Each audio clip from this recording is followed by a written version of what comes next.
Donald Trumpın yenidən prezident seçilməsindən sonra Azərbaycan-Amerika Birləşmiş Ştatları münasibətlərində müsbət dinamika müşahidə olunur. Biden administrasiyası dövründə atılan qeyri-dost addımlarla gərginləşən münasibətlərdə hazırda qarşılıqlı etimad və siyasi dialoq əsasında yenidən canlanma müşahidə olunur.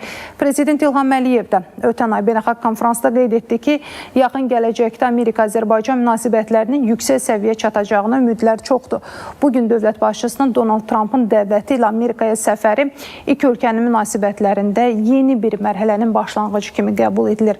Bu səfər iki tərəfli münasibətlərə öz töhfəsini verməklə yanaşı, regiondakı sualların tənzimlənməsində də ciddi addım kimi yadda qalacaq. Amerika Birləşmiş Ştatları Azərbaycanın müstəqilliyini tanıyan ilk ölkələrdən biri olsa da, əlaqələrin tarixinə baxdıqda görürük ki, münasibətlər heç də həmişə hamar olmayıb. Birinci Qarabağ müharibəsi zamanı ölkəmizə qarşı münasibət ürəkaçan deyildi. Lakin Ulu Öndər Heydər Əliyevin prezidentliyi dönəmində əlaqələrdə pozitiv dinamika müşahidə edilməyə başladı ki, bu da həm Azərbaycanın həyata keçirdiyi dərin düşünülmüş neft strategiyası, həm də sonrakı dövrlərdə beynəlxalq koalisiya çərçivəsində qlobal təhlükəsizliyə verdiyi töhfə ilə bağlı idi. Prezident İlham Əliyev hər zaman iki ölkə arasında münasibətlərə xüsusi önəm verib. Hələ 2006-cı ildə Vaşinqtona səfəri zamanı dövlət başçısı ölkəmizdə və regionda iri miqyaslı enerji layihələrinin həyata keçirilməsində ABŞ-nin dəstəyini xüsusi vurğulamışdı. Enişli yoxuşlu yollardan keçən Azərbaycan-ABŞ münasibətləri Donald Trumpın birinci prezidentliyi dövründə isə özünün ən yaxşı dövrünü yaşadı. Cənub qaz dəhlizinin ərsəyə gəlməsində Trumpın verdiyi dəstək rəsmi Bakının Vaşinqton üçün önəmli strateji tərəfdaş olduğunu sübut edir. Təəssüflər olsun ki, 2021-ci ildə ermənipərəst mövqeyi ilə tanınan Biden administrasiyasının iqtidara gəlməsi ilə iki ölkə arasında münasibətlərdə soyuqluq yarandı. Bu administrasiya regiona yönəlik destruktiv siyasət yürütməyə başladı. Joseph Bidenin erməni soyqırımı ifadəsi işlətməsi Qarabağa aid söylədikləri Ağ Evin yürütdüyü siyasətə zidd idi. Bu Azərbaycanın beynəlxalq səviyyədə tanınmış suverenliyini şübhə altına almaq idi. Rəsmi Bakı isə bütün bu qeyri-dost və qərəzli münasibətə sərt mövqeyini ortaya qoydu. İki ölkə arasında münasibətlərin yenidən isinməsi isə Donald Trumpın ikinci dəfə ABŞ prezidenti seçilməsi ilə başladı. Biz əvvəlki dönəmlərdə də məhz Donald Trumpın geopolitik strategiyasında Cənubi Qafqazın önəmli prioritet təşkil etdiyinin şahid olmuşuq. Eyni zamanda Cənab Prezident İlham Əliyevin də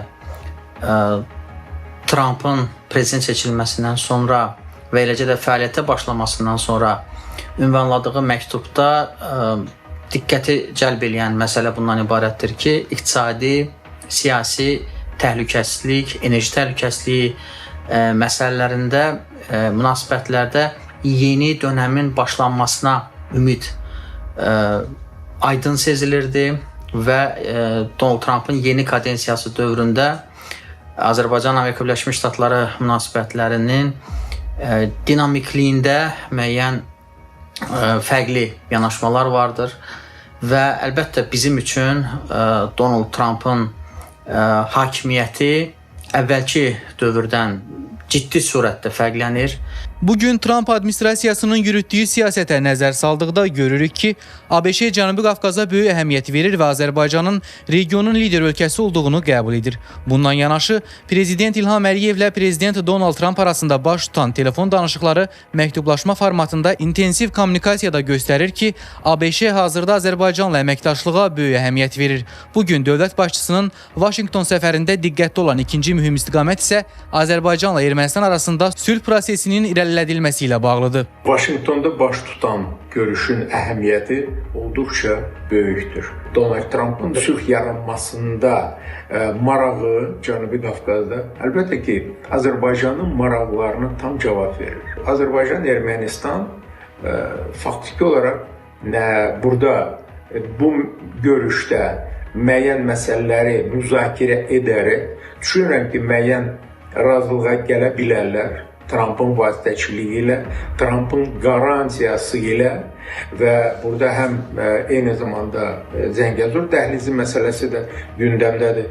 Onunla da bağlı müəyyən görünür açıqlamalar olacaq. Çünki Trump bu yolun açılmasında olduqca maraqlıdır və artıq bu da bir reallıqdır və bu reallığı biz tam qəbul edirik. Çünki bu məsələdə bizim deməli yolun açılmasında marağımız kifayət qədər böyükdür. Azərbaycanın sülh strategiyası qalib tərəfin konstruktiv təşəbbüslərinə əsaslanır və regionda uzunmüddətli təhlükəsizlik, inkişaf və əməkdaşlıq üçün real zəmin formalaşdırır. Prezident İlham Əliyevin Amerikaya bu dəfəki səfəri Azərbaycanın regional və qlobal siyasətdə öz prinsipial müstəqil mövqeyini təsdiqləməklə yanaşı, illərdir ölkəmizə yönəlmiş siyasi təzyiqlərə, informasiya manipulyasiyalarına qarşı verilmiş qəti və diplomatik cavabdır.